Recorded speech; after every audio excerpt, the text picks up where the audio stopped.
नमस्कार दोस्तों, आपका फिर से स्वागत है। फ्रेंड्स, ओल्ड एनसीईआरटी जो पुरानी वाली एनसीईआरटी हिस्ट्री का बहुत ही इम्पोर्टेंट है किसी भी कंपटीशन में सफलता प्राप्त करने के लिए। बहुत सारे स्टूडेंट्स के डिमांड पे मैंने ओल्ड एनसीईआरटी को, पुरानी वाली को, मैं लाइन बाय लाइन पढ़ाने और समझाने का प्रयास आने वाले वीडियो में करूँगा। इसमें जो आज मैंने स्टार्ट किया है वह है प्राचीन भारत, है ना, एंशिएंट इंडिया। कक्षा 11 के लिए इतिहास की पाठ्य पुस्तक। अगर आप ये देखें, प्राचीन भारत कक्षा 11 के लिए इतिहास की पाठ्य पुस्तक।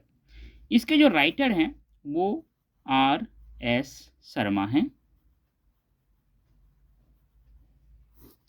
R S Sharma. आप जानते हैं कि जो मेरा स्टाइल है पढ़ाने का वो ये है कि सबसे पहले हम इस एनसीईआरटी में जो विषय सूची दिया हुआ है इसको हम देखते हैं। तो आज हम आपको विषय सूची बताएंगे, पढ़ना कैसे है वो बताएंगे, और उसके बाद एक चैप्टर को आज कवर करेंगे। विषय सूची में आप देख लीजिए कि टोटल कितने अध्याय हैं। अगर आप देखेंगे तो टोटल यहाँ पे 29, हाँ 29 अध्याय है। एक एक अध्याय को हम पढ़ करके आपको सुनाते हैं। आपको पता होना चाहिए कि आप आने वाले समय में किस किस चैप्टर को कवर करेंगे। जो अध्याय नंबर 1 है वह है प्राचीन भारतीय इतिहास के महत्व। ये बहुत ही इंपॉर्टेंट टॉपिक है। इसको जब तक आप समझेंगे नहीं तब तक आपको इतिहास के प्रति रुचि नहीं आएगा। जो दूसरा चैप्टर है, अध्याय है, वह है प्राचीन भारतीय इतिहास के आधुनिक लेखक। मतलब बोल तो कह तो रहे हैं प्राचीन भारत के बारे में, लेकिन प्राचीन भारत के बारे में जो लिखा गया होगा, जो राइटर है, जो हिस्टोरियन है, वो जो मॉडर्न हिस्टोरियन है वो कौन कौन है, उनका क्या दृष्टिकोण है, क्या परसेप्शंस हैं, इन सारी चीज़ों के बारे में हम इसमें पढ़ेंगे। जो तीसरा है वह है स्रोतों के प्रकार और ऐतिहासिक निर्माण। स्रोतों के प्रकार, आप जानते हैं कि जो हिस्ट्री है उसको लिखने के लिए आपको सोर्स की ज़रूरत है। तो वो स्रोत के प्रकार और ऐतिहासिक निर्माण, जो इतिहास का निर्माण है वो कैसे हुआ है, उन सोर्स के दम पे, उस सोर्स के बेसिस पे उसका डिस्कशन इस चैप्टर में हुआ है।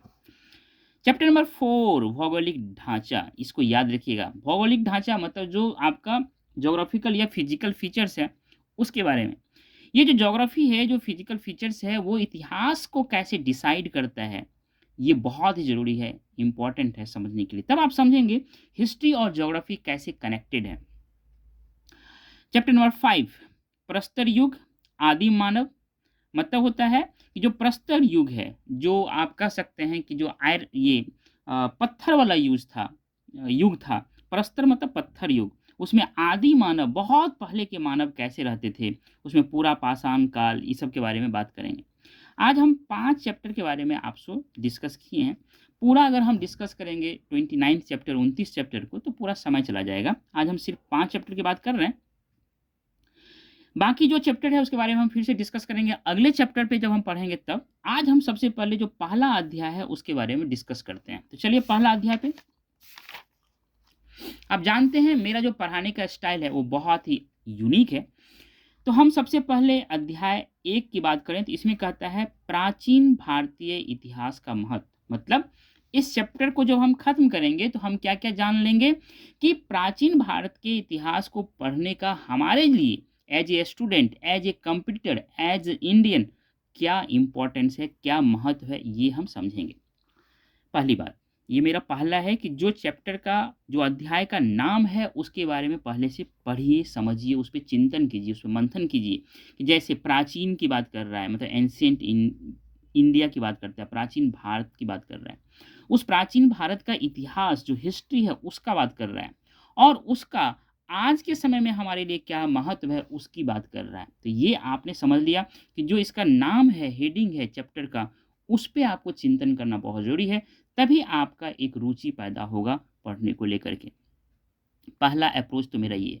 इसके बाद सीधे हम पीछे एक क्वेश्चन दिया हुआ है, इसके पीछे उस क्वेश्चन को हम पहला चैप्टर का जो नाम है उस पर हम डिस्कशन करते हैं, एंड देन हम पीछे जो क्वेश्चन दिया हुआ होता है उसको हम पढ़ते हैं। ये अभ्यास लिखा हुआ है।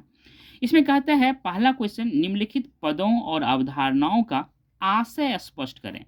ठीक है, तो क्या क्या है? मानव प्रजाति का मतलब क्या होता है? ये इथनिक ग्रुप, इंग्लिश में बोलते हैं इथनिक ग्रुप। संस्कृत मूलक संस्कृति क्या होता है, इसको समझाइए। वर्ण क्या है? अनेकता में एकता क्या है? और चक्रवर्ती क्या है? मतलब 1, 2, 3, 4 और 5, मतलब ये जो 5 टर्मिनोलॉजी है, इस चैप्टर को फिनिश करने के बाद ये 5 टर्मिनोलॉजी आपको आनी चाहिए। आपका इस पे अपना एक सोच डेवलप होना चाहिए, पहला। दूसरा, इसमें क्वेश्चंस बताया गया है कि बताएं कि प्राचीन भारतीय इतिहास का अध्ययन आज के भारत को समझने के लिए किस प्रकार उपयोगी है। समझिए, जब आप इस सवाल को पहले ही पढ़ चुके हैं, तब आपको ये पता है कि ये इतिहास जो हम पढ़ रहे हैं प्राचीन भारत का, उसको आज के भारत के समझने में क्या इंपॉर्टेंस है। मतलब आज के भारत जिसमें आप जी रहे हैं, जहां आप अपना जीवन व्यतीत कर रहे हैं, आज के जो मॉडर्न सोसाइटी में आप जी रहे हैं, इस भारत को समझने में एंशियंट इंडिया मतलब प्राचीन भारत का अध्ययन कैसे इंपॉर्टेंट रोल अदा करता है, क्या इसकी उपयोगिता है, उसको आप समझेंगे। दूसरा, तो कहता है कि आपको बताना है इस सवाल का जवाब कि आज का जो आधुनिक भारत है उसको समझने में प्राचीन भारत का इतिहास का जो अध्ययन है कैसे उपयोगी है, इसका जवाब देना है। तीसरा, क्या आप समझते हैं कि अतीत को परिवर्तित करना वांछनीय है? बताएं क्यों या क्यों नहीं।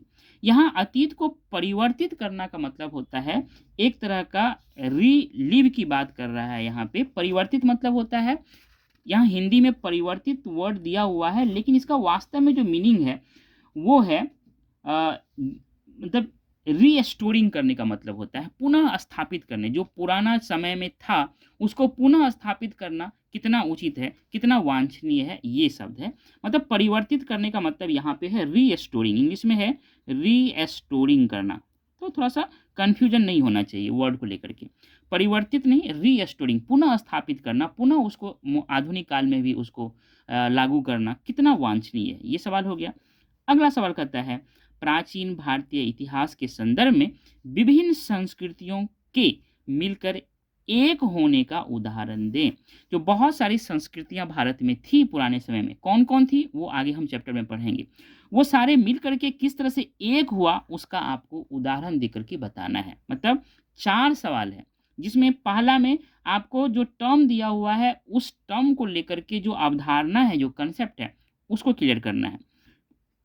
दूसरे में कह रहा है कि मॉडर्न इंडिया को समझने में एंशियंट इंडिया का स्टडी कैसे इंपॉर्टेंट है वो बतानी है। तीसरा कह रहा है कि जो एंशियंट मतलब जो पुराने अतीत है उसको क्या रीस्टोरिंग करना, उसको फिर से एस्टैब्लिश करना उचित है या नहीं, है तो क्यों, नहीं है तो क्यों, वो भी बताएं। और लास्ट में कहता है कि प्राचीन भारत में जो विभिन्न संस्कृतियां मिल करके एक हुई है वो कैसे हुई, उसका उदाहरण देकर के आपको समझाना है। जब तक ये क्वेश्चंस क्लियर नहीं होगा तब तक आप इस चैप्टर को पढ़ करके बहुत कुछ समझ नहीं पाएंगे। इसीलिए आप क्वेश्चन को बार बार पढ़िए, क्वेश्चन को समझिए। क्वेश्चन जब समझ में आ जाएगा तब इस चैप्टर को पढ़ने में आपकी रुचि पैदा होगी। क्लियर? चलिए, ये मेरा दूसरा पॉइंट था। तीसरा पॉइंट ये है कि इसमें हम देखिए, इसको बोलते हैं, हम अक्सर अपने वीडियो में हम बोलते हैं सब हेडिंग, है ना। इसको अपने जब मैंने एक वीडियो बनाया था कि एनसीईआरटी को कैसे पढ़ना है, उसमें मैंने इसी को बोला था कि सब हेडिंग है। एक ये हेडिंग है जो बहुत ही मोटे अक्षर में लिखा हुआ है, उसके बाद ये सब हेडिंग है जो इससे छोटा पतला मतलब मोटाई में है, कम मोटाई में है, और ये जो लाइन बाय लाइन लिखा हुआ है ये सबसे पतला छोटा लाइन में लिखा हुआ है। मतलब 3 तरह के साइज हैं। सबसे बड़ा साइज में हेडिंग लिखा रहता है, उससे छोटा साइज में सब हेडिंग लिखा रहता है, और जो सबसे छोटा साइज होता है उसमें लाइन बाय लाइन लिखा रहता है। ये जो है अनेकता में एकता, इसको हम बोलते हैं सब हेडिंग, हेडिंग एंड सब हेडिंग। तो आपको सबसे पहले पता होना चाहिए कि इस चैप्टर में कितने सब हेडिंग है। तो अगर हम देखें तो इस चैप्टर में लगभग एक सब हेडिंग एक और ये है, वर्तमान में अतीत की प्रासंगिकता। मतलब इस चैप्टर में आपको 2 सब हेडिंग है। अब आप समझ लीजिए कि जब हम इस चैप्टर को फिनिश करेंगे तो इसमें हमको 2 चीज़ पढ़ना है। मतलब क्लियरली बता देता है कि दो चीज़ का आपका ज्ञान होना ही होना है कि अनेकता में एकता भारत में कैसे है, और दूसरा वर्तमान में अतीत की प्रासंगिकता क्या है। दो सब हेडिंग में बटा हुआ ये हेडिंग है। मतलब पिक्चर आपको क्लियर हो गया इस चैप्टर को पढ़ने के बाद कि इस चैप्टर के बाद हम ये जानेंगे। मतलब पिक्चर आपको पहले से ही क्लियर है कि जब हम इस चैप्टर को पढ़ के समाप्त करेंगे कि प्राचीन भारतीय इतिहास का महत्व, इस चैप्टर को पढ़ेंगे तो हम इन 4 सवाल के जवाब दे देंगे।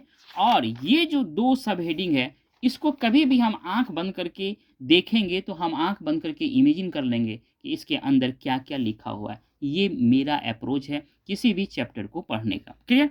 अब चलिए हम स्टार्ट करते हैं। देखिए मेरा वीडियो थोड़ा बड़ा ज़रूर होगा, लेकिन मैं आपको गारंटी देता हूँ कि एक बार इस तरह से अगर आप एनसीईआरटी को मेरे साथ फिनिश कर लिए, तो फिर आपको मतलब आपको कभी भी मन में फ़ियर नहीं होगा कि आपने एनसीईआरटी समझा या नहीं समझा।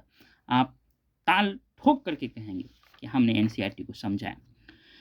चलिए, हम बात करते हैं, लाइन बाय लाइन पढ़ते हैं। कहता है स्टार्टिंग में, प्राचीन भारत के इतिहास का अध्ययन कई दृष्टियों से महत्वपूर्ण है। कई दृष्टियों से महत्वपूर्ण है। अब कौन-कौन दृष्टिकोण से महत्वपूर्ण है, उसके बारे में जानेंगे। इसमें सबसे पहला कहता है, प्राचीन भारत के इतिहास को पढ़ने से मतलब इससे हम जानते हैं कि मानव समुदायों ने हमारे देश में प्राचीन संस्कृतियों का विकास कब, कहाँ और कैसे किया।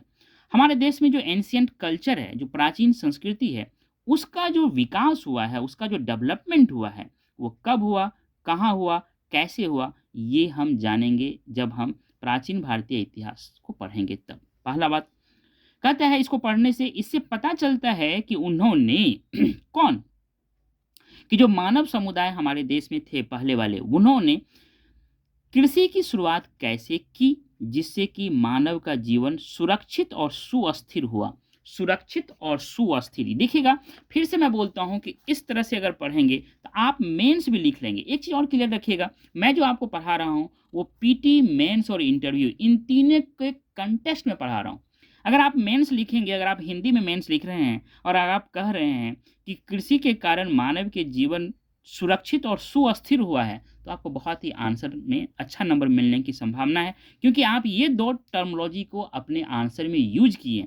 सुरक्षित और सुस्थिर का मतलब होता है सिक्योर एंड सेटल्ड किया। मतलब एग्रीकल्चर ने मानव के जीवन को सिक्योर एंड सेटल्ड किया, सुरक्षित और सुस्थिर किया।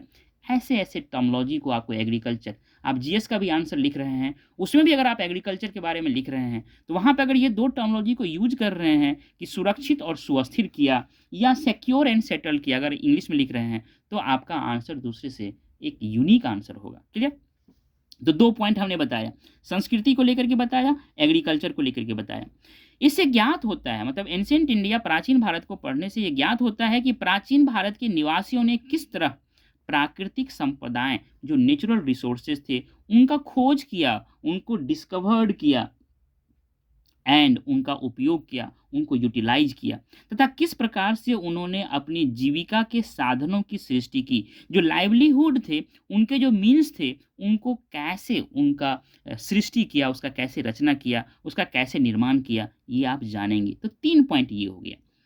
हम यह भी जान पाते हैं कि उन्होंने खेती, कटाई, बुनाई, धातु कर्म, खेती मतलब यहाँ हो गया फार्मिंग। ये देखिए, ये एग्रीकल्चर की बात कर रहा है, कृषि की बात कर रहा है। खेती इज ए पार्ट ऑफ कृषि, मतलब खेती जो है, जो फार्मिंग है, ये एग्रीकल्चर का पार्ट है। ये कंसेप्ट आपका क्लियर होना चाहिए। तो खेती हो गया, कटाई हो गया, कटाई मतलब क्या होता है, ये आपका स्पिनिंग होता है। बुनाई क्या होता है, वीविंग होता है। और धातु कर्म मतलब मेटल वर्क होता है। आदि की शुरुआत कैसे की, ये चौथा पॉइंट हो गया कि ये हो गया। पढ़ने से ये चीज़ हम जानते हैं। साथ ही साथ जंगलों की सफाई की, कैसे जंगलों की सफाई की, ये 5वां पॉइंट हो गया कि जब आप एंशिएंट इंडिया को पढ़ते हैं, तब आपको लगता है कि कैसे जंगलों को सफाई करके मानव कैसे सफाई किया, कैसे उसको काटा, कैसे उसको साफ किया खेत को, और कैसे उस जगह पे ग्रामों, नगरों तथा अंततः राज्यों की स्थापना की। मतलब जंगल को कैसे साफ किया, वहाँ कैसे गांव बसाया, फिर नगर कैसे बसाया और अंततः बड़े राज्य किंगडम की स्थापना कैसे की। आप एंशिएंट इंडिया पढ़ेंगे तभी ये 6 पॉइंट के बारे में आप जान पाएंगे। मतलब इस पूरा पैराग्राफ में 6 चीज़ यहाँ पे समझाया गया है कि जब हम एंशिएंट इंडिया पढ़ते हैं तो ये 6 चीज़ हमको पता चलता है। आगे, कोई समुदाय तब तक सब नहीं समझा जाता है जब तक वह लिखना न जानता हो। मैं आपके लिए बोलता हूँ, जब तक आप आर्ट ऑफ राइटिंग नहीं जानेंगे, जब तक आप लिखने की कला नहीं जानेंगे, तब तक मेंस में अच्छा नंबर ला ही नहीं सकते। कितने नंबर का मेंस है भैया आपको पता है? 1750 नंबर का मेंस है। अगर आप आर्ट ऑफ राइटिंग नहीं जानेंगे, तो आपको नंबर आएगा ही नहीं। इस लाइन में साफ-साफ कहता है कि कोई समुदाय तब तक सभ्य नहीं हो सकता, सिविलाइज्ड नहीं हो सकता, जब तक वह लिखना न जानता हो। जब तक आप लिखेंगे नहीं, तब तक आप सिविलाइज्ड नहीं होंगे। ठीक उसी तरह से जब तक आप बहुत अच्छी तरह से आंसर लिखने का प्रैक्टिस नहीं करेंगे, तब तक आप मेंस में नंबर नहीं लाएँगे। कहता है यहीं पे आगे बोल रहा है, आज भारत में जो विभिन्न प्रकार की लिपियाँ प्रचलन में है, उन सब का विकास प्राचीन लिपियों से ही हुआ है। लिपि मतलब स्क्रिप्ट। जो आज आप देखते हैं बहुत तरह की स्क्रिप्ट है भारत में, उन सब का डेवलपमेंट जो है, वो एंशिएंट जो स्क्रिप्ट है उसी से हुआ है। हमारी आज की भाषाओं का भी वही हाल है। हमारी वर्तमान भाषाओं की जड़ें अतीत में है और वे कई युगों में विकसित हुई हैं। कितने एज लगे हैं तब आज की लैंग्वेज डेवलप हुए हैं, और जो आज की लैंग्वेज डेवलप हुए हैं उनका जो रूट है वो हमारे एंशिएंट पीरियड के जो लैंग्वेज है वहीं से हुआ जुड़ता है। यही बात कहा गया। तो मतलब इसमें किस चीज़ की बात की गई है? यहाँ पे बात किया गया है स्क्रिप्ट का मतलब लिपि का, और फिर लैंग्वेज का। ये बात समझ में आ गई? तो इस पैराग्राफ में 2 चीज़ों की बात किया गया। अब आप एक बात समझिए कि इतिहास के पढ़ने से, प्राचीन भारत के इतिहास के पढ़ने से क्या फ़ायदे होते हैं? इस पैराग्राफ में भी तो ये 2 बात बताया गया है, तो बिना पैराग्राफ चेंज किए हुए भी तो ये एक ही पैराग्राफ में बताया जा सकता था। ये स आपके मन में सवाल आनी चाहिए। लेकिन याद रखिएगा, यहाँ तक जो कुछ भी हुआ है, यहाँ तक कल्चर की बात किया गया है। अब आप सिविलाइजेशन की बात कर रहा है। सिविलाइजेशन कल्चर से एक एक लेवल ऊपर की बात करता है। तो जैसे ही कल्चर से सिविलाइजेशन की ओर बात करने की कोशिश किया, उन्होंने या राइटर ने पैराग्राफ को चेंज कर दिया। सिविलाइजेशन की बात कर रहा है। ये राइटिंग प्रैक्टिस, जिस समाज में राइटिंग प्रैक्टिस नहीं होगा वो सिविलाइज नहीं होगा। सिविलाइज होने के लिए राइटिंग प्रैक्टिस होना बहुत ज़रूरी है। राइटिंग ही वो मीन्स है जो यूनिफिकेशन लाता है ना? जब हम सिविलाइजेशंस और कल्चर में क्या अंतर है उस पे वीडियो बनाएँगे, तो आपको बताएँगे कि राइटिंग का कितना इम्पोर्टेंस है। आगे चलते हैं। तो मैंने आपको टोटल यहाँ पे 8 पॉइंट बताया। 2 पैराग्राफ में मैंने बताया कि एंशिएंट इंडिया को पढ़ने से कितने चीज़ों के बारे में हम जानते हैं। तो ये चीज़ हो गया। अब अगला पॉइंट है अनेकता में एकता, मतलब ये सब हेडिंग है। एक चीज़ मैं बहुत क्लियर कर दूँ कि अनेकता में एकता होता है, और एक चीज़ और याद रखिएगा कि एकता में अनेकता भी होता है। अब आपको देखना है कि मूल क्या है, रूट क्या है, कोर क्या है। अनेकता में एकता का मतलब हो गया कि कोर अनेकता है और उसके बावजूद भी एकता है। एकता में अनेकता का मतलब हो गया कि कोर एकता है और एकता होने के बावजूद भी अनेकता के एलिमेंट्स हैं। अब आप ध्यान रखिएगा कि जो पुराने हिस्ट्री के राइटर्स हैं वो अनेकता में एकता को ढूंढते थे और एकता को एस्टेब्लिश करने की कोशिश कर रहे थे। आज के जो राइटर हैं वो कह रहे हैं कि भारतीय सभ्यता और संस्कृति में एकता के तत्व इतने स्ट्रोंग हैं कि वो कभी टूट ही नहीं सकता।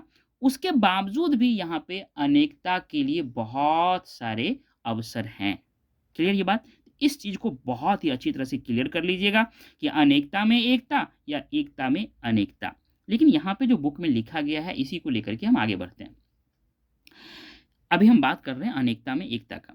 प्राचीन भारत का इतिहास बड़ा रोचक है, क्योंकि यहाँ अनेकानेक मानव प्रजातियों का संगम हुआ। मानव प्रजाति मतलब होता है इथनिक ग्रुप्स। जैसे यहाँ पे कितने इथनिक ग्रुप्स का नाम बताया गया है, ये आपको मतलब दिमाग में रखना है, ताकि आप जब मेंस का आंसर लिखें तो इतनी इथनिक ग्रुप्स का अगर आप एग्जाम्पल देकर के आंसर लिख देंगे तो आपको बहुत ही ज़्यादा नंबर मिलेगा।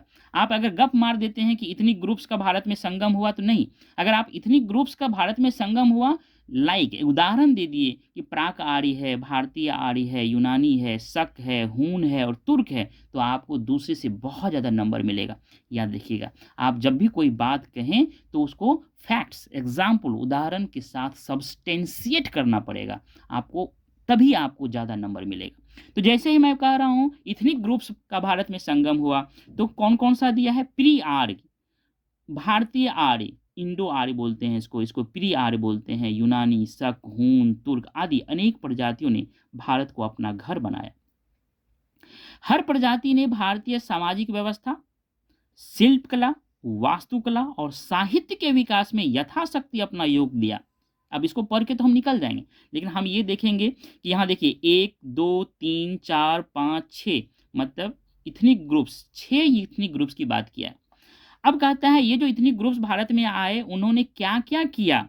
तो कहता है भारत की जो सामाजिक व्यवस्था है 1, शिल्पकला 2, वास्तुकला 3 और साहित्य 4, मतलब ये चार जो 4 एरिया है इसमें इनका कंट्रीब्यूशन रहा। क्लियर? ऐसे पढ़ना है आपको। ऐसे जब पढ़ेंगे तब आप एक बुक से सारा चीज निकाल लेना है, आपको एक्सट्रैक्ट करना है। ये सभी समुदाय और इनके सारे सांस्कृतिक वैशिष्ट, है ना, ये सारे समुदाय जो भारत में थे उनका जो कल्चरल वैशिष्ट जो है, जो कल्चरल आप कह सकते हैं, उनका जो एक विशिष्टता है वो नीरछीरवत का मतलब होता है इनएक्सट्रिकेबल, जिसको अलग नहीं किया जा सकता है। तो ये समुदाय और इनके सांस्कृतिक जो विशेषता है वो नीरछीरवत इस तरह से मिल गए कि आज इनमें से किसी को हम उनके मूल रूप में साफ साफ पहचान भी नहीं सकते हैं। याद रखिएगा, कहता है कि आज जो स्थिति है उसमें इन सारे समुदाय की जो कल्चरल वैशिष्ट था, कल्चरल विशेषता है, सांस्कृतिक विशेषता है, उनको उनके मूल रूप में ढूंढना बहुत मुश्किल है। मतलब इस तरह से मिल गए। ठीक है, आगे पैराग्राफ में क्या कहता है? प्राचीन भारतीय संस्कृति की एक विलक्षणता यह रही है कि इसमें उत्तर और दक्षिण तथा पूरब और पश्चिम, मतलब नॉर्थ साउथ ईस्ट वेस्ट, मतलब एक ज्योग्राफिकल जो लोकेशन है उसके कंटेक्स्ट में कह रहा है कैसे यहाँ पे अनेकता में एकता है।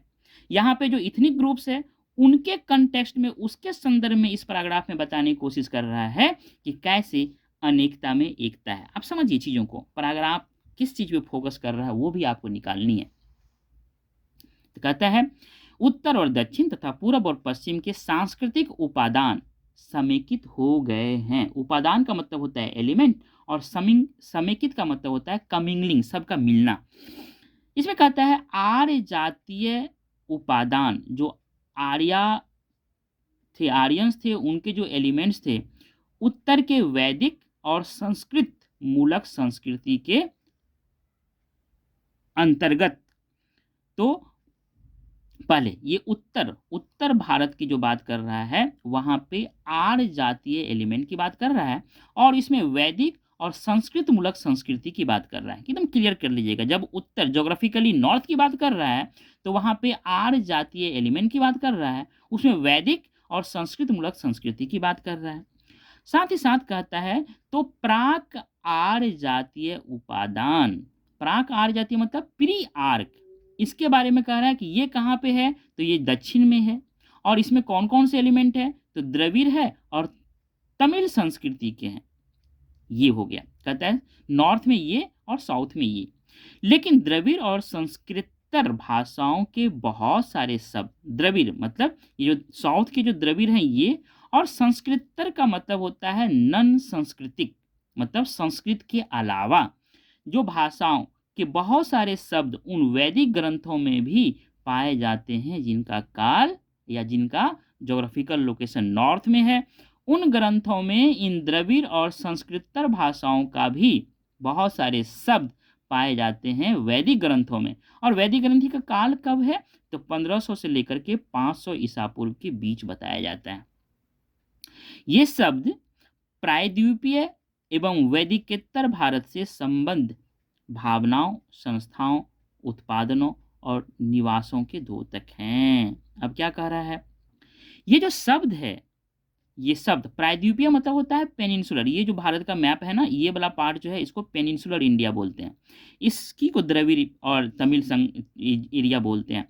इस एरिया में जो ये शब्द हैं ये शब्द इस एरिया में डेवलप हुए शब्द जो है वैदिक, जो कि नॉर्थ इंडिया में लिटरेचर है, वहाँ पे ये शब्द पाए जाते हैं। अब कहता है ये जो शब्द है, ये शब्द किस किस चीज़ को डिनोट करता है, बताता है। तो ये शब्द जो कि पेनिनसुला और वैदिकेतर, वैदिकेतर का मतलब होता है नॉन वैदिक एरिया में जो संबंध है, वो शब्द जुड़ा हुआ है भावनाओं से, मतलब आइडिया से, संस्थाओं से, इंस्टीट्यूशन से, उत्पादनों, प्रोडक्ट से, निवासों, सेटलमेंट से।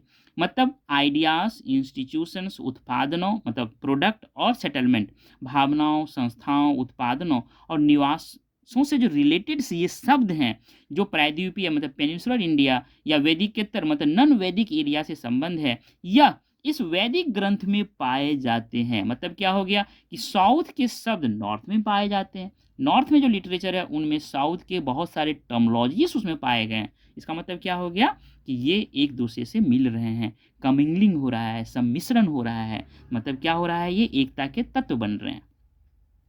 इसी प्रकार पाली और संस्कृत के बहुत शब्द जो गंगा के मैदान में विकसित भावनाओं और संस्थाओं, अब देखिए कह रहा है कि गंगा के मैदान मतलब कहाँ, नॉर्थ इंडिया की बात कर रहा है। इस नॉर्थ इंडिया में जो पाली भाषा है और जो संस्कृत भाषा है, उसके बहुत सारे शब्द जो कि वहाँ की भावनाओं, आइडियाओं और संस्थाओं, इंस्टीट्यूशन से जुड़ा हुआ था, उनका किधर तक है, लगभग 300 से लेकर के 600 ईस्वी के बीच, है ना। 300 ईसा पूर्व से लेकर के 600 ईस्वी मतलब कितने साल हो गया, 900 ईयर्स हो गया, का जो बीच का जो संगम नाम से प्रसिद्ध प्राचीनतम तमिल ग्रंथों में मिलते हैं। मतलब तमिल लिटरेचर की अगर बात करें, तमिल संगम जो लिटरेचर है उनकी बात करें, तो उसमें जिनका पीरियड 300 ईसा पूर्व से लेकर के 600 ईस्वी तक है, अर्थात टोटल 900 ईयर्स के बीच में है, यहाँ पे पाली और संस्कृत जो कि गंगा के मैदान में डेवलप हुए हैं, उनके बहुत सारे टर्मोलॉजीज इस तमिल लिटरेचर में भी पाए जाते हैं। मतलब पहले साउथ से नॉर्थ, अब फिर कह रहा है नॉर्थ से साउथ। मतलब क्या हो गया, यहाँ जो लैंग्वेज डेवलप हुआ है उसका टर्मोलॉजी यहाँ के लैंग्वेज में, और यहाँ जो लैंग्वेज डेवलप हुए इसके टर्मोलॉजी यहाँ के लैंग्वेज में।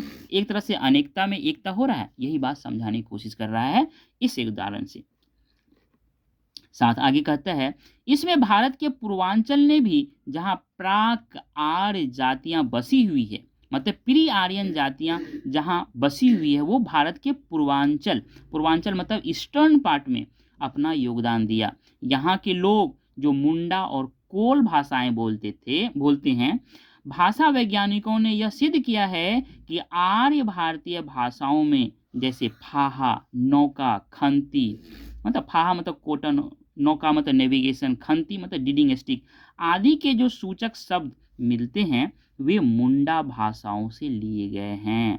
क्या मतलब, जो आर्य भारतीय भाषा है उसमें ये जो टर्मोलॉजीज है, ये वास्तव में मुंडा भाषा से लिया गया है। फिर से एक तरह से मिलना हो गया, एमेलगमेशन हो रहा है। यद्यपि छोटा नागपुर के पठार में बहुत से मुंडा परिसर है, मतलब जो छोटा नागपुर का एरिया है जो झारखंड में है, वहाँ पे बहुत सारे मुंडास परिसर है, एक तरह का ज्योग्राफिकल एरिया है। फिर भी मुंडा संस्कृति का पूरावशेष उतना नहीं है जितना द्रविड़ संस्कृति का है। मतलब जो रिमेन्स मिले हुए हैं मुंडा संस्कृति के, हमें उतना ज़्यादा नहीं मिला है जितना हमें द्रविड़ियन संस्कृति का मिला हुआ है रिमेन्स। आगे बात करता है, ब्राह्मण संस्कृति मुंडा संस्कृति के साथ घुल मिल गई। तो ये जो मुंडा संस्कृति है जो छोटा नागपुर के एरिया में है, वह संस्कृति वास्तव में ब्राह्मण संस्कृति के साथ घुल मिल गई, एक हो गई। ऐसा माना जाता है कि वैदिक भाषा में जो ध्वन्यात्मक और शब्दात्मक परिवर्तन लक्षित होते हैं, मतलब फोनेटिक और जो लिंग्विस्टिक चेंजेज हुए हैं, उनकी व्याख्या मुंडा प्रभाव के आधार पर जितनी की जा सकती है, उतनी द्रविड़ प्रभाव के आधार पर नहीं।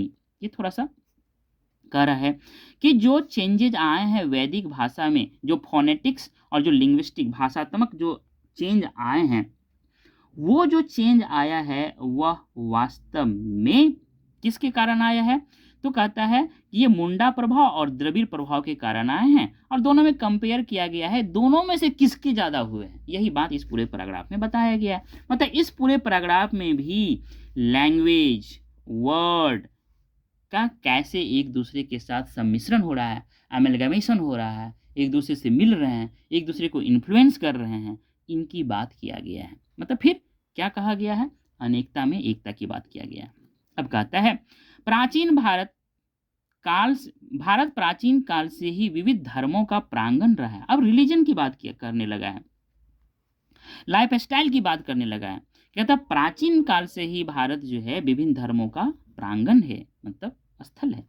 प्राचीन भारत में हिंदू, जैन और बौद्ध धर्मों का उदय हुआ, परंतु इन सभी धर्मों और संस्कृतियों का पारस्परिक सम्मिश्रण और प्रभाव इस प्रकार हुआ कि लोग भले ही भिन्न भिन्न भाषाएं बोलते हो, भिन्न भिन्न धर्मों को मानते हो, भिन्न भिन्न सामाजिक रीति रिवाजों पर चलते हो, पर सारे देश में सभी की एक सामान्य जीवन पद्धति है। मतलब चाहे भिन्नताएं कितनी भी हो, धर्म के आधार पे हो, चाहे आपका रीति रिवाज के आधार पे हो, चाहे आप कह सकते हैं भाषाओं के आधार पे हो, लेकिन एक सर्टेन कॉमन लाइफ स्टाइल पूरे भारत में रहा है। एक सर्टेन, एक तरह का कॉमन लाइफ स्टाइल भारत में हर जगह रहा है। यही बात इसमें कहा गया है। हमारे देश में विविधताओं के बावजूद भीतर से गहरी एकता झलकती है। अल्टीमेटली इसी बात में कहा गया कि भीतर से इतनी गहरी है एकता है कि विविधता है, लेकिन इसके बावजूद भी भीतर से गहरी एकता है। मतलब जो कोर है वो एकदम यूनिफिकेशन का है। मतलब इसी को कहा जा सकता है। वो बोल रहे हैं, यहाँ पे हेडिंग दिया है अनेकता में एकता, मैं बोल रहा हूँ एकता में अनेकता। कोर में भीतर गहरी इतनी एकता है कि वो अनेकता होने के बावजूद भी उस पर कोई प्रभाव नहीं पड़ता है। यही बात कहा गया है यहाँ। चलिए आगे बात करें। प्राचीन भारत के लोग एकता के लिए प्रयत्नशील रहे। याद रखिए ये बहुत इंपॉर्टेंट है। जो प्राचीन भारत के लोग थे वो भारत में एकता स्थापित बनी रहे, उसके लिए प्रयास करते रहे, एफर्ट करते रहे। क्यों? क्योंकि भारत के लोग भारत से इमोशनली जुड़े हुए थे, आज भी जुड़े हुए हैं। जो भारत के साथ संवेदना के साथ जुड़ा हुआ रहेगा, भारत से इमोशनली कनेक्ट होगा, वो इनकी एकता के लिए हमेशा प्रयत्नशील रहेगा। ये बात इस पैराग्राफ में कहा गया है, इसका एक्सप्लेनेशन यही है। प्राचीन भारत के लोग अर्थात उन्होंने इस विशाल महाद्वीप को एक अखंड देश समझा है। भारत एक अखंड भारत है, अखंड देश है। कौन समझ रहे हैं? प्राचीन भारत के लोग समझ रहे हैं। मतलब सबसे पहले माइंड थॉट में आता है चीज़ें, तब किस में आता है? एक्शन में आता है। तो वो समझ रहे थे, अपने थॉट में, अपने विचारों में समझ रहे थे कि भारत एक अखंड देश है, और उनको एक्शन में मतलब प्रैक्टिकली भारत को एक अखंड देश बनाने का प्रयास कर रहे थे। यही बात यहाँ समझाया गया है। सारे देश को भारत नामक एक प्राचीन वंश के नाम पर, भरत नाम के एक प्राचीन वंश के नाम पर भारतवर्ष अर्थात भरतों का देश नाम दिया गया। क्लियर? और इसके निवासियों को भारत संतति कहा गया। तो कौन थे जिनके नाम पे भारत संतति, भारतवर्ष कहा गया? तो भरत। क्लियर?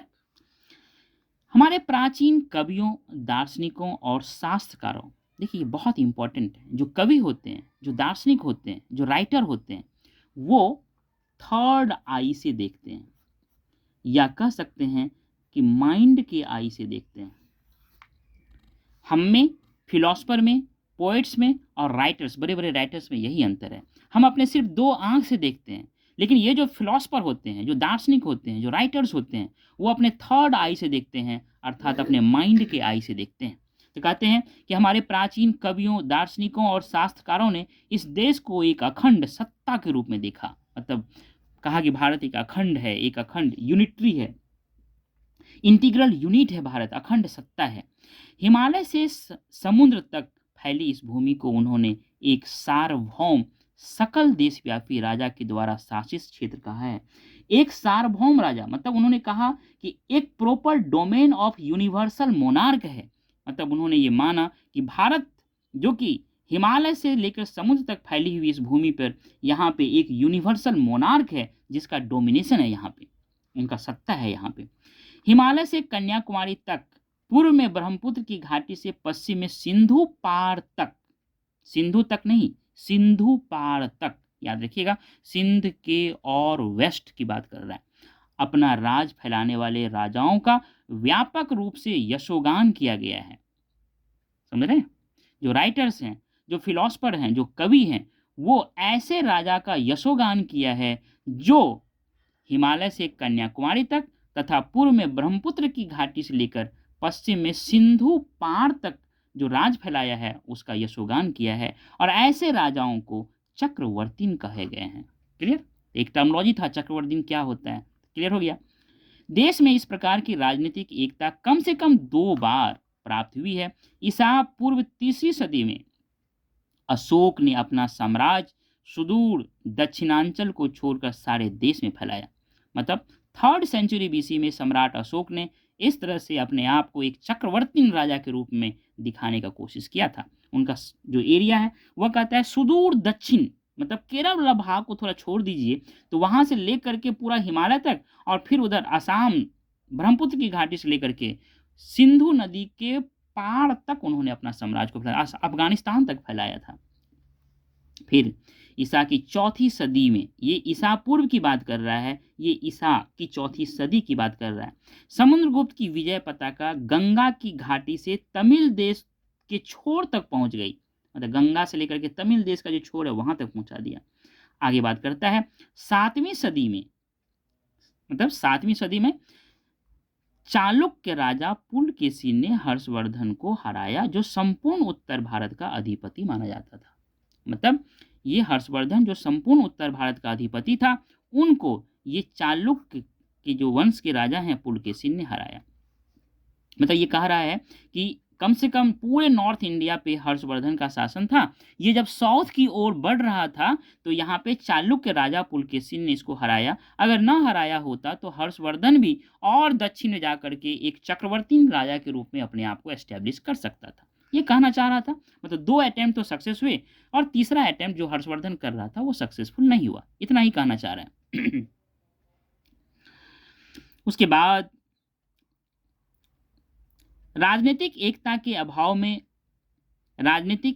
के अभाव की स्थिति में भी सारे देश में राजनीतिक ढांचा कमोबेश एक जैसा रहा। ये बहुत ही इंपॉर्टेंट लाइन है।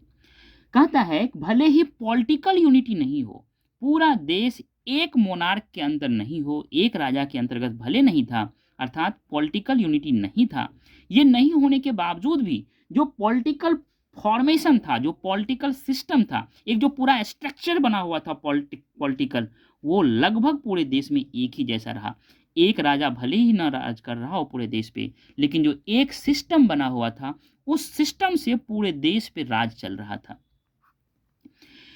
यहां तक तो बात हो गई। अब एक नई बात कह रहा है कि जो विजेता भारत में आए और जो सांस्कृतिक नेता भारत में आए, जो बाहर से आक्रमण करने वाले आए थे या बाहर से जितने भी कल्चरल लीडर्स आए थे, उनके मन में भी भारत का भान एक अखंड भूमि के रूप में ही हुआ है।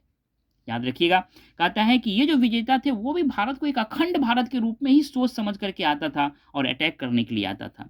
भारत की इस एकता को विदेशियों ने भी सकारा है। वह भारत की जो ये एकता है कि भारत एक अखंड भारत है, इसको विदेश से आने वाले ये जो आक्रमण करने वाले विजेता हैं या जो सांस्कृतिक नेता हैं उन्होंने भी स्वीकार किया है।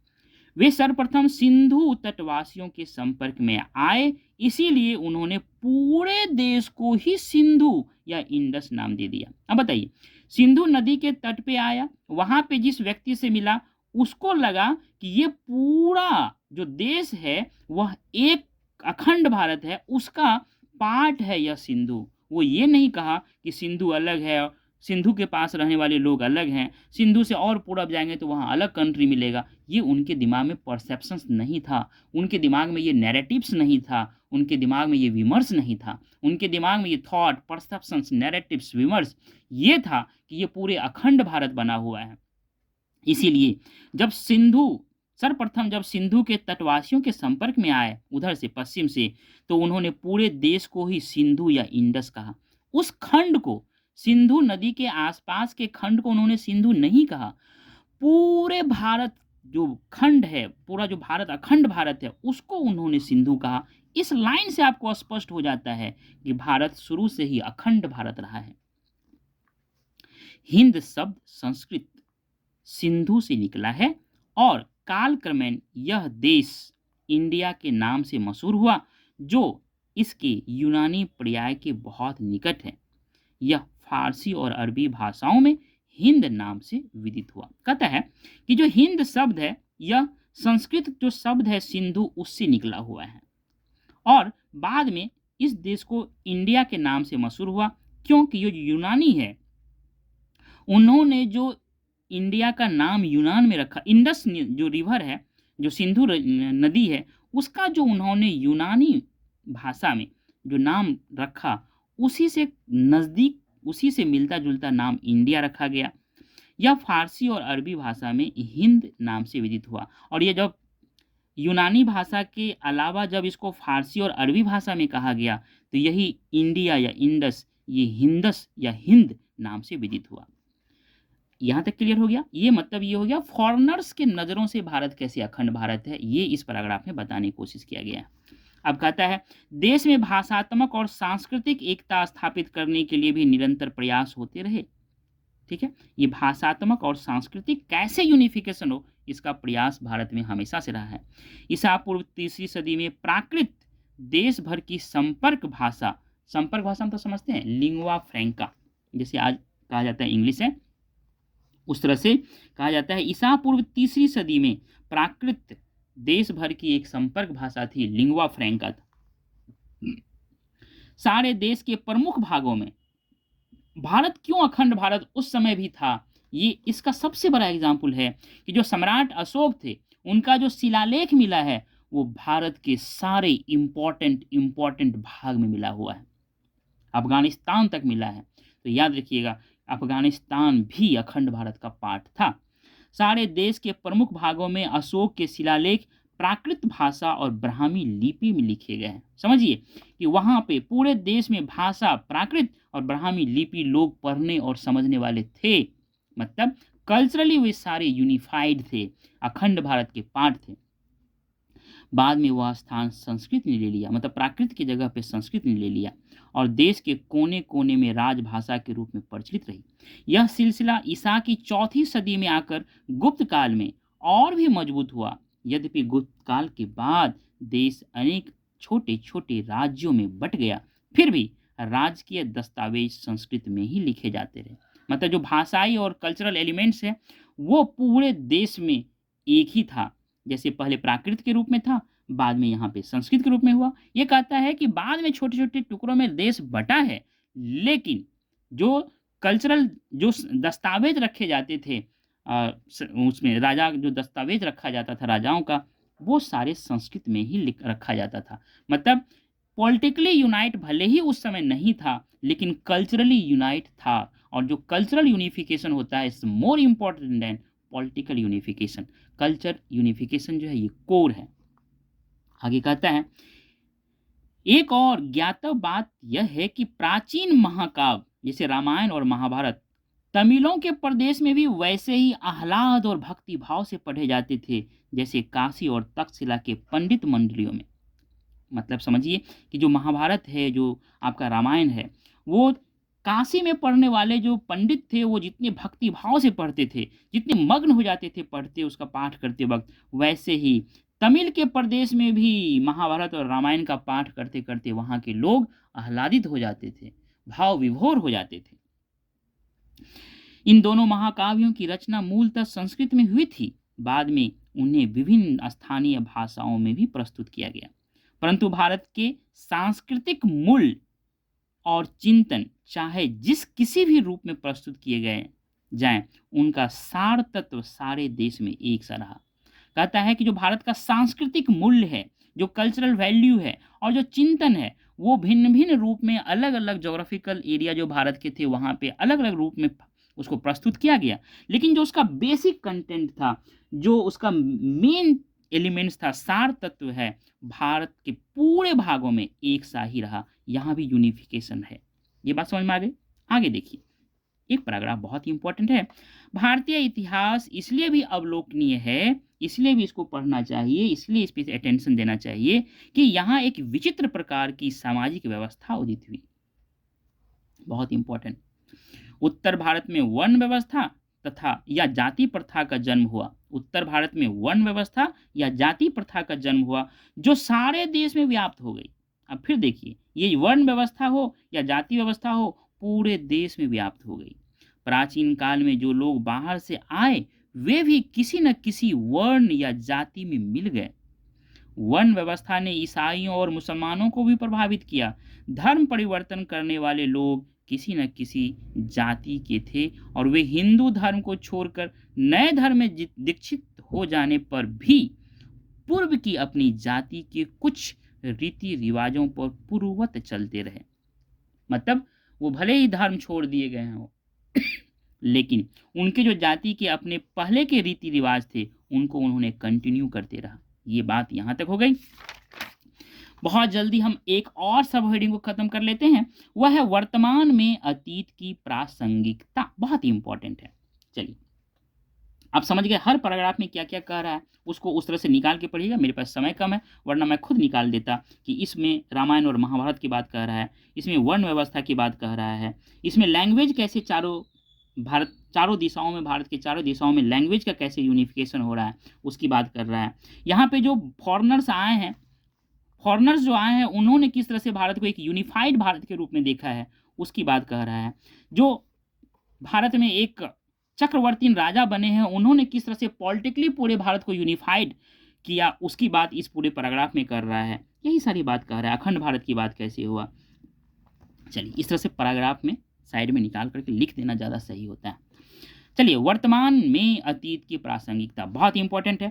आधुनिक काल में हम जिन समस्याओं का सामना कर रहे हैं उनके संदर्भ में, मतलब उस कंटेक्स्ट में भारत के अतीत का अध्ययन विशेष सार्थक सिद्ध होता है। या समझिए कि क्या समस्या है। आज जो कास्ट सिस्टम है वो बहुत बड़ी समस्या है। जो वुमेन का बहुत बड़ा बुरा हाल है भारत में, वो भी एक बहुत बड़ी समस्या है।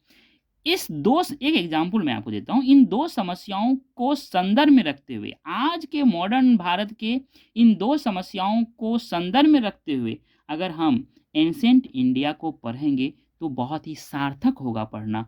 हमको बहुत कुछ मिलेगा कि इन प्रॉब्लम का जड़ कहाँ है। यही कह रहा है। कुछ लोग प्राचीन संस्कृति और समस्याओं को फिर से जगाने के लिए आवाज़ उठा रहे हैं और भारत के उज्जवल अतीत पर मुग्ध हो रहे हैं। कहते हैं कुछ लोग हमारे देश में ऐसे हैं जो कहते हैं फिर से प्राचीन संस्कृति और सभ्यता को लाएंगे, आवाज़ उठा रहे हैं और कह रहा है उस पर बहुत ही खुश हो रहे हैं। यह कला कौशल की प्राचीन वस्तुओं के संरक्षण की चेतना से भिन्न बात है। कहता है कि भारत में जो प्राचीन कला और कौशल थे उनका जो संरक्षण करना है आज, उनसे अलग बात ये लोग कर रहे हैं। क्या कर रहे हैं वो कह रहे हैं वास्तव में वे जो बतलाना चाहते हैं वह है समाज और संस्कृति का पुराना प्रतिमान। कहता है सिर्फ यही नहीं बल्कि जो समाज और संस्कृति का पुराना प्रतिमान है उसको फिर से एस्टेब्लिश करने की कोशिश कर रहे हैं। ऐसी स्थिति में अतीत को ठीक से समझना निहायत जरूरी है। आज कुछ लोग कह रहे हैं कि जो पुराना चीज़ है, प्राचीन की जो चीज़ है उनको फिर से एस्टेब्लिश करना है। उसी कंटेक्स्ट में कह रहे हैं कि अगर ऐसा है तो पहले अतीत को, अपने प्राचीन चीज़ों को पहले फिर से बढ़िया से समझ लीजिए कि जिसको आप पुनः स्थापित करना चाहते हैं वो है क्या। यही बात कह रहा है। बेशक भारत के लोगों ने जीवन के विभिन्न क्षेत्रों में कीर्तिमान स्थापित की, पर केवल अतीत की कीर्ति के बल पर ही हम आज की ज्ञान विज्ञान की उपलब्धियों का मुकाबला नहीं कर सकते। ये मैं मानता हूं कि प्राचीन भारत के लोग भिन्न भिन्न क्षेत्रों में कीर्तिमान स्थापित किया, लेकिन आज का जो सिचुएशन है वो किस चीज़ का है? ये वैज्ञानिक ज्ञान विज्ञान का युग है। अगर हम आज ज्ञान विज्ञान को छोड़ दें और पुराने जो कीर्तिमान स्थापित किए गए हैं उन्हीं के आधार पे आज हम फिर आगे बढ़ने की कोशिश करें तो हम बहुत पीछे छूट जाएंगे। क्लियर? हम इस बात से इनकार नहीं कर सकते कि प्राचीन भारतीय समाज सामाजिक अन्याय से मुक्त नहीं था। हम इस बात के कैसे इनकार कर दें कि प्राचीन भारत में भी सामाजिक अन्याय था।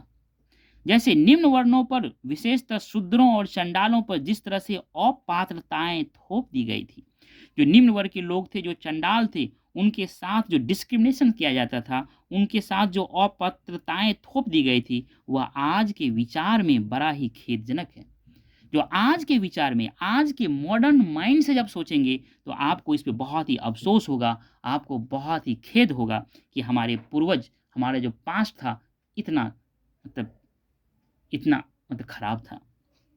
अगर पुरानी जीवन पद्धति में परिवर्तन न लाया जाए तो स्वभावतः ये सारी विषमताएं भी सर उठाएंगी ही।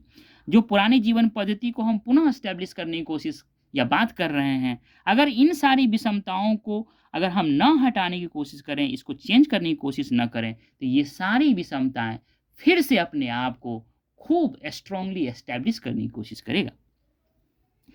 भारत में सभ्यता के विकास की धारा इस सामाजिक भेदभाव की वृद्धि के साथ साथ बढ़ी।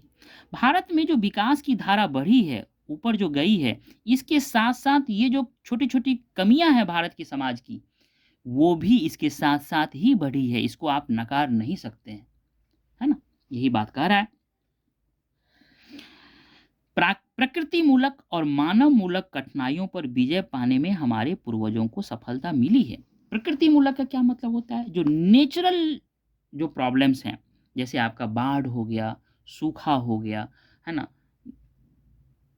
जो आप कह सकते हैं सुनामी आ गया, जो आप बहुत तेज जो बारिश हो जाती है, वो सारी क्या है? प्रकृति मूलक है।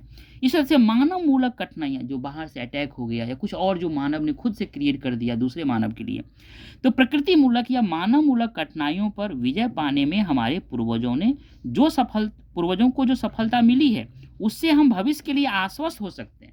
हमारे पूर्वजों ने कैसे सिखाया है कि खेती कैसे करना है, मछली कैसे पकड़ना है, जो जितने भी समस्याएं थे उन समस्याओं को कैसे टैकल करना है, उन सारे चीज़ों को आज हम फिर से सीख करके भविष्य के लिए आश्वस्त हो सकते हैं कि भविष्य में अगर ऐसी समस्याएं आती है तो हम उसको टैकल कर लेंगे।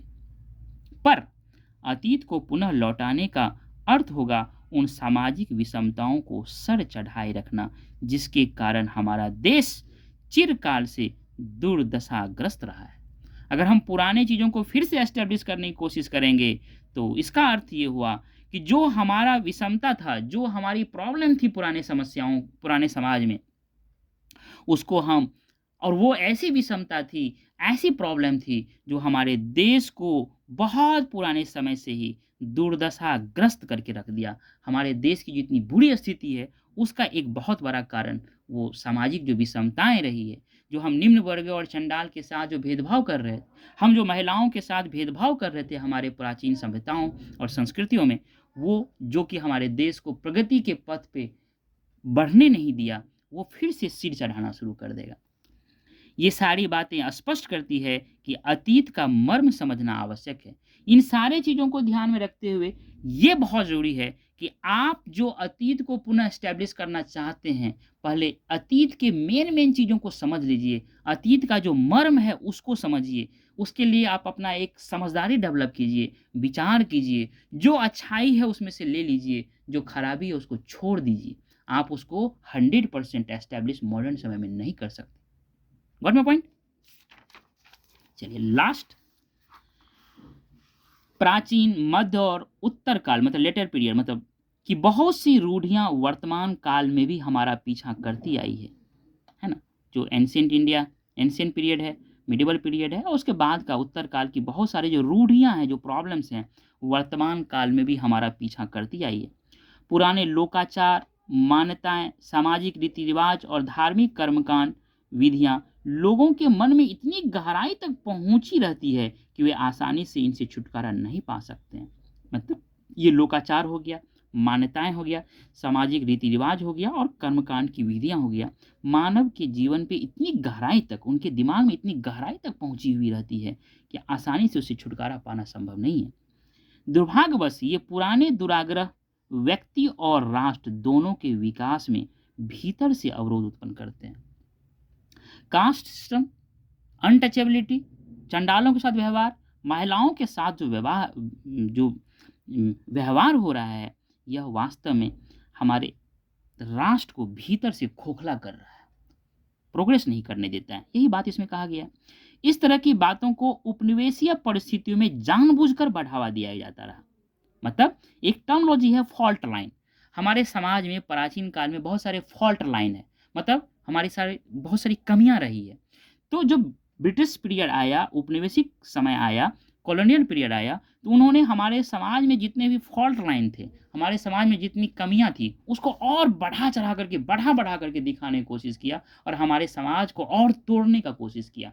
जो हमारे समाज में यूनिफिकेशन बहुत स्ट्रांग था, उसको कमज़ोर करने की कोशिश किया। जो हमारे समाज में कमियां थी, उसको और बढ़ा करके दिखाने की कोशिश किया और फैलाने का कोशिश किया प्रैक्टिकली। इसका बहुत ही इंपॉर्टेंट है सेंसस।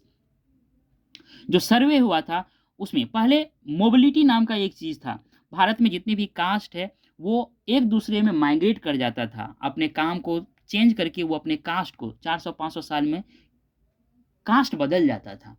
लेकिन जैसे ही सेंसस में नाम लिख दिया गया कि आपका नाम ये है, आपका जाति ये है, तो वो आपका क्या कर दिया, आपका नाम जब कागज पे लिख दिया तो आप फिक्स कर दिया। अब मोबिलिटी खत्म हो गया। ये जो उपनिवेश की परिस्थिति थी, जानबूझकर किसको बढ़ावा दिया, इसी सेंसस के द्वारा, है ना, जनगणना जो होता था उसमें। तो ये एक बहुत अच्छा एग्जाम्पल है इसको समझने का। आगे बढ़ते हैं। जब तक समाज से अतीत के ऐसे दुराग्रहों को दूर नहीं कर देंगे, तब तक भारत तीव्र गति से आगे नहीं बढ़ेगा और ये प्रयास चल रहा है। बहुत सारी संस्थाएं हैं जो भारत से इन चीज़ों को, जो दुराग्रह है, उनको दूर करने का प्रयास कर रहा है। जातिवाद और संप्रदायवाद हमारे देश को जनतांत्रिक रास्ते से एकता कायम रखते हुए आगे बढ़ने में बाधा डाल रहे हैं। तो क्या है, जातिवाद हो गया या संप्रदायवाद हो गया, ये जनतांत्रिक रास्ते से एकता कायम, डेमोक्रेटिक वे से जो हम यूनिफिकेशन की बात कर रहे हैं, उसमें ये दो चीज बाधा डाल रहे हैं। जातीय व्यवधान और दुर्धारणाएं पढ़े लिखे लोगों के मन में भी शारीरिक श्रम की प्रतिष्ठा को घुसने नहीं देती। बहुत सारे लोग पढ़े लिखे हुए हैं, लेकिन वो इतने ज़्यादा कास्टिस्ट हैं कि उनको लगता है कि ये काम मेरा नहीं है। पढ़ लिख लिया है लेकिन लगता है कि ये काम मेरा नहीं है, ये निचले जाति का काम है, लोअर कास्ट का काम है, अनटचेबल जो है उनका काम है। इनके कारण वो पढ़ने लिखने के, समझदार होने के बावजूद भी वो श्रम की प्रतिष्ठा को अपने माइंड में, जो लेबर होता है, लेबर का भी एक डिग्निटी होता है, उनको एस्टेब्लिश कर ही नहीं पा रहे हैं। इसीलिए भारत इतना पीछा हुआ है। बहुत लोग पढ़ लिया है, डिग्री ले लिया है, लेकिन देखो काम नहीं करेगा, है ना, फिजिकली एक्टिविटी में काम नहीं करेगा, फिजिकल काम नहीं करेगा। वो चाहेगा कि एकदम सरकारी नौकरी हो जाए, पढ़ाई पढ़ाई ये करे। तो ये भारत की प्रतिष्ठा, भारत की जो प्रगति है, उसके लिए एक बहुत बड़ा अवरोध उत्पन्न करता है। अपने समान हित में हमें एकताबद्ध नहीं होने देती है, इसीलिए एकताबद्ध भी हम लोग नहीं हो पाते हैं। महिलाओं को नागरिक अधिकार भले ही मिल गए हो, महिलाओं को नागरिक अधिकार, बहुत ही इंपॉर्टेंट लाइन है।